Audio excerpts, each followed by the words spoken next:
Bonjour et bienvenue dans cette nouvelle vidéo consacrée au jeu Lorcana. Alors dans cette vidéo, ce que nous allons voir, c'est le lexique. Alors pour ceux qui sont habitués aux jeux de cartes à collectionner, tout simplement le lexique, il ne va pas vous changer des masses. Après, ce qui est important à savoir, c'est que dans le jeu Lorcana, il y a des nouveaux mots, entre guillemets, il y a des mots qui lui sont spécifiques. Et ce sont ces mots-là qu'on va découvrir ensemble pour que vous puissiez mieux appréhender le jeu et mieux faire en sorte, ben, comment expliquer, d'être en meilleure immersion avec le jeu et c'est important de se familiariser avec les termes, surtout quand on lit les règles sur les cartes, c'est important de les comprendre.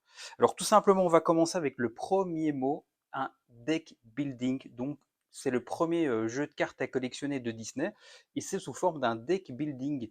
Donc qu'est-ce qu'un deck building? Comme le mot deck signifie l'ensemble de cartes qui vous sert à jouer et building c'est de la construction, donc c'est la construction de cartes à jouer. Notez aussi que jeu de cartes à collectionner en français s'écrit sous les initiales TCG en anglais, donc Trading Card Games. Donc si maintenant vous voyez JCC ou TCG, c'est simplement la nomination des jeux de cartes à collectionner qui sont, comme le mot le dit, des jeux de cartes que vous pouvez tout simplement collectionner et également jouer, comme Yu-Gi-Oh!, les cartes Pokémon et ainsi de suite. Alors, un autre mot très important, c'est quand vous allez commencer à lire les règles, vous allez remarquer qu'il y a le mot mulligan. Alors, mulligan, c'est quoi? C'est tout simplement quand vous prenez votre première main de cartes, vous piochez cette carte. Si vous estimez que votre main ne vous convient pas, le mulligan vous permet de changer les cartes. À noter qu'en fonction du jeu sur lequel vous allez jouer, ici je fais une petite parenthèse hors l'Orcana, mais en fonction des jeux dans lesquels vous allez jouer, vous allez remarquer que le mulligan a la même signification, mais pas le même sens pratique, dans le sens où certains jeux vous impliquent de repiocher un nombre limité de cartes par rapport à votre main de départ, ou vous met des contraintes, ainsi de suite. Mais bon, là, on va rester dans l'univers de l'Orcana. Et le mot suivant qu'on va voir ensemble, c'est tout simplement les raretés.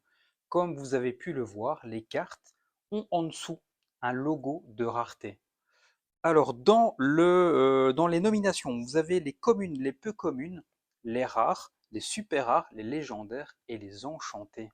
Ce qui est vraiment chouette, c'est que ces mots-là, à 90%, ils sont communs à tous les jeux de cartes, à part les enchantés qui sont vraiment spécifiques à l'univers de l'Orcana. Un autre mot qu'on va voir ensemble, ce sont les glimmers. Les glimmers, c'est quoi? Ce sont les personnages qui se trouvent illustrés sur les cartes. Donc c'est ça la définition en fait du mot glimmers pour le jeu Lorcana. Alors comme vous avez pu le remarquer, il y a beaucoup de fois le mot lore qui revient dans le jeu Lorcana. Le lore, c'est quoi? Ce sont les points que vous devez accumuler pour pouvoir gagner la partie. Le premier à 20 points de l'or gagne la partie. Alors le logo, il ressemble à ceci. Donc c'est ce petit losange que vous retrouvez sur les cartes. Et c'est ça qu'il faut accumuler pour pouvoir donc gagner la partie. Pour rappel, il en faut 20 pour gagner une partie de l'Orcana. Comme vous avez pu le constater, donc là on a parlé du lore, mais pour pouvoir jouer ces cartes, entre guillemets, il faut jouer des encres. Alors l'encre, c'est quoi?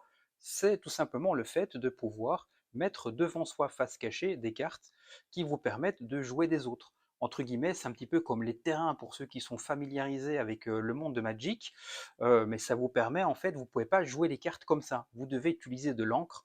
Et de l'encre, c'est quoi? C'est vous devez choisir une carte de votre main, vous devez bien sûr présenter aux joueurs pour bien leur montrer qu'ils sont ancrables. Ancrable, c'est quand vous avez ce petit logo-là, et vous pouvez les jouer donc face cachée, au moins une fois par tour, pour pouvoir jouer des cartes qui ont un coût de 1, de 2, et ainsi de suite.